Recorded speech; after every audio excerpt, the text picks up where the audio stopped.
couple of new frags there. This one came off of this colony.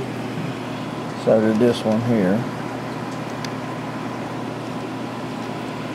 And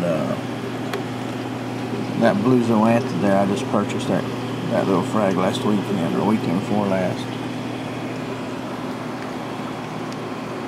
Saw that green Montipora. It's beautiful. It's the red planet aquapora.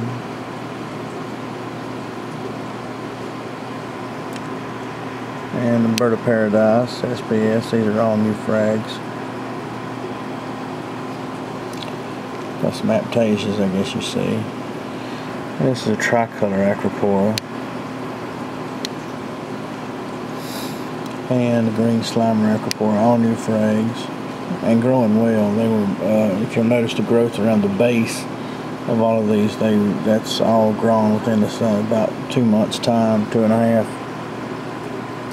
That one I just got, so it doesn't have the growth around the base. But if you'll notice the red planet there, you see all that around that there, and the touch of the rock is new growth within 2 months' time.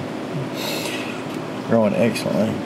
Of course, a lot of calcium going in this tank to help this growth of these SPSs. I have the Coraline calcium reactor with a second PM aquatics chamber at a pretty rapid drip rate, if you'll notice right here. I got two calcium drips, one from the secondary chamber, one from the main Coraline chamber, and this is a Super Reef Octopus Protein Skimmer SRO 5000 internal. Excellent skimmer. I'm also running bio pellets and a two little fishes reactor with some GFO back there, and I really don't think I need the GFO. My phosphates are 0, nitrates are 0. I did have a slight spike in my phosphates, I noticed, and I knew what it was coming from, and I immediately changed my RODI filters and resin, and it was immediately gone. My TDSs had went up to about 17 actually in just a short period of time, and I changed those and got that back down to 0. So got to keep an eye on that RODI water.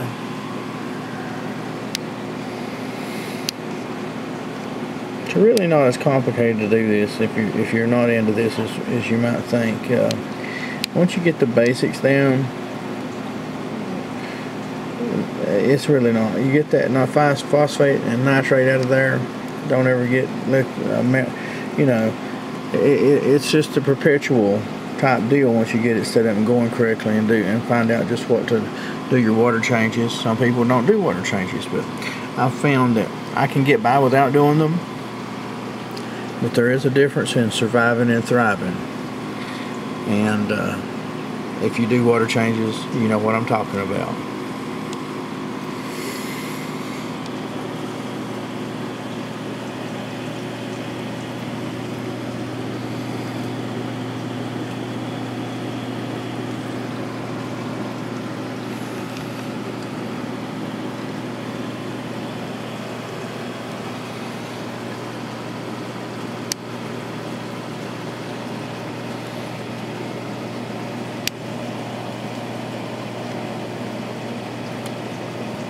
The Royal Gromma there. I'm one of my favorite fish in the tank.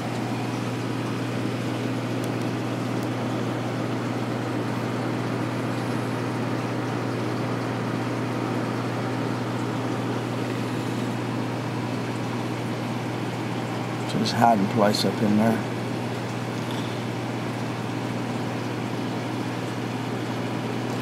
And the dragonette. Wonderful little fish there.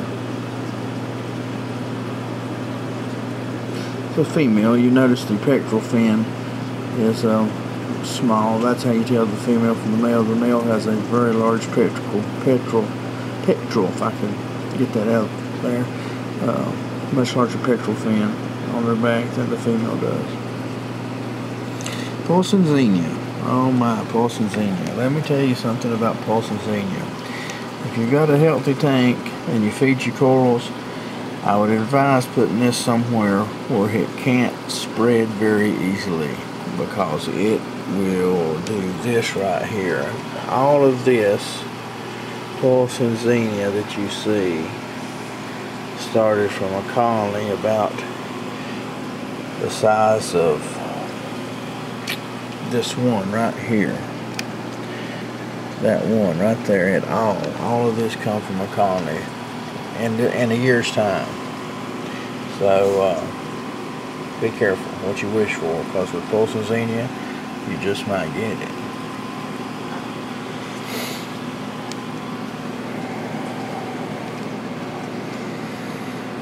A hydrophoria and a Bavana coral there and there, and my red Montipora. I just got that recently.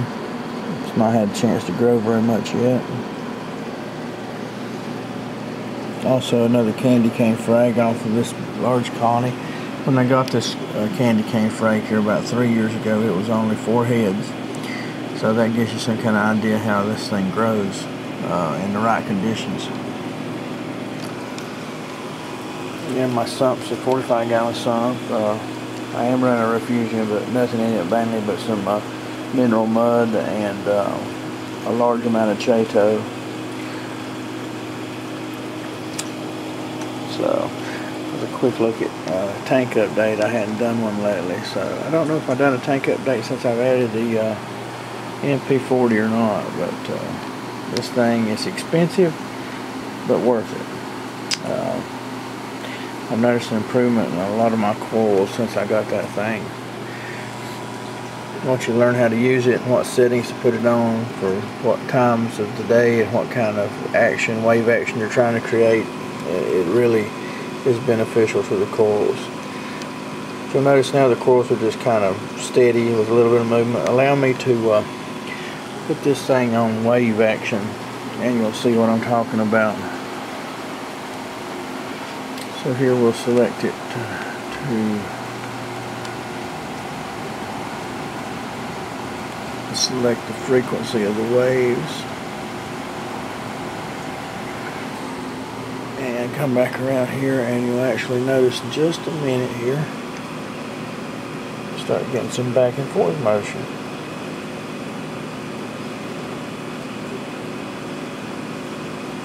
See that?